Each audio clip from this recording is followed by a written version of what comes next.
En effet, la famille se définit comme un ensemble de personnes liées par la consanguinité. Son importance dans la vie de l'homme est fondamentale. Historiquement, la famille a donné naissance aux tribus, aux dynasties, aux royaumes, aux nations, aux États.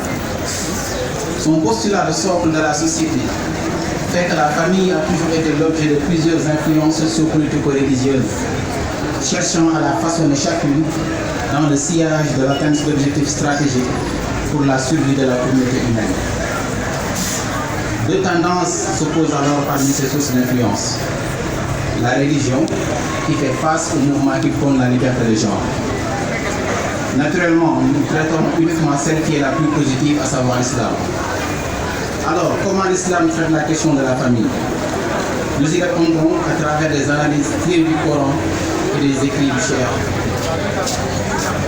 Selon l'approche coranique, l'islam est une religion qui insiste fortement sur l'importance de la famille et plusieurs passages du Coran en attestent, notamment la sourate 51 au verset 49, où le Seigneur nous dit « Et de toutes choses, nous avons créé une paire, vous en souvenez peut-être ».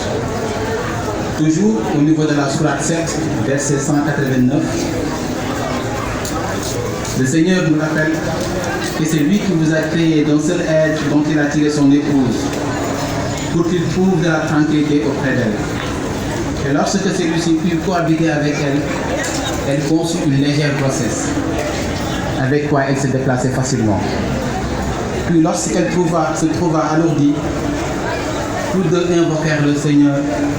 Si tu nous donnes un enfant saint, nous serons certainement du nombre des reconnaissants. Toujours selon cette approche coranique, au niveau du verset 26, 165 de la sourate 26, accomplissez-vous l'acte charnel avec les mâles de ce monde. Également, au verset qui suit, le verset 166 de la sourate 26, le Seigneur nous dit « Et délaissez-vous les épouses que votre Seigneur a créées pour vous, mais vous n'êtes que des gens transgresseurs. » Et dans la sourate 29, au verset 28, le Seigneur nous dit « Et Lut, quand il dit à son peuple, vraiment vous commettez la turpitude où nul dans l'univers ne vous a précédé. » Dans l'histoire de l'islam, il est noté que plusieurs anciens peuples ont été décimés et détruits par de lourdes sanctions du Seigneur pour avoir transgressé les prérequis et ses interdictions sur l'homosexualité. Nous pouvons citer les Arcs, les Tamours et le peuple du prophète Lut. Autant dire que le Coran accorde au thème de la famille qui ne peut être bâti que dans le couple naturel homme-femme une place primordiale et considère la famille comme une composante centrale et essentielle de l'existence de l'espèce humaine. Partant de cette approche coranique, le vénéré Cheikh Ahmadou Bamba se prononce clairement sur la question familiale basée sur le couple femme-homme.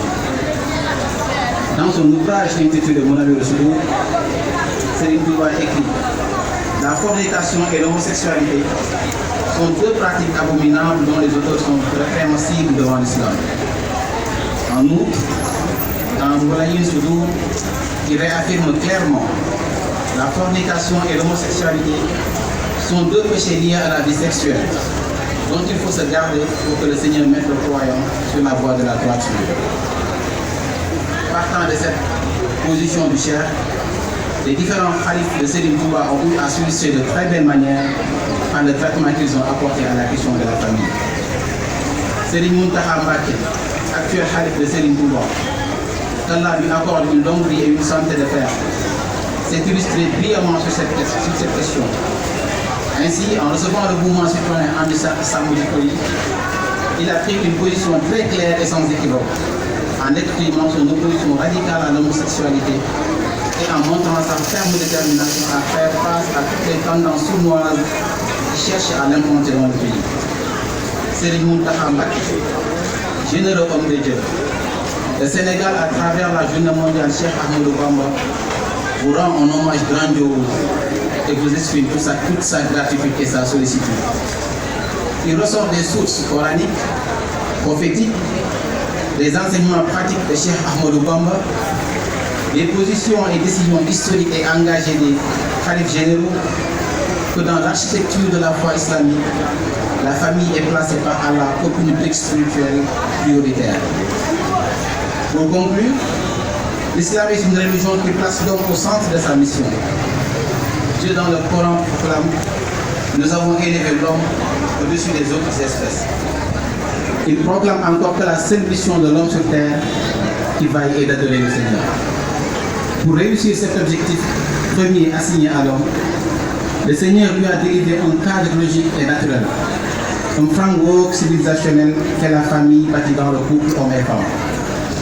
Plusieurs passages du Coran montrent que l'islam considère la famille comme le noyau d'une société cohérente et équilibrée, qui ne saurait naturellement céder le moindre espace d'expression aux antivaleurs comme l'homosexualité, qui est le symbole des civilisations en totale décrépitude. Les positions du Coran et les pratiques du prophète sur la famille ont bien trouvé un ancrage fort dans les enseignements de Cheikh Ahmadou Bamba, perpétués par ces différents khalifes généraux.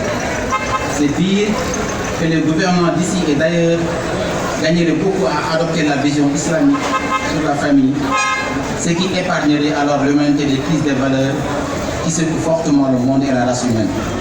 Jërëjëf Serigne Touba, jërëjëf Serigne Touba, jërëjëf Serigne Touba, jaaraama Maam Cheikh Ibrahima Fall. Macha Allah.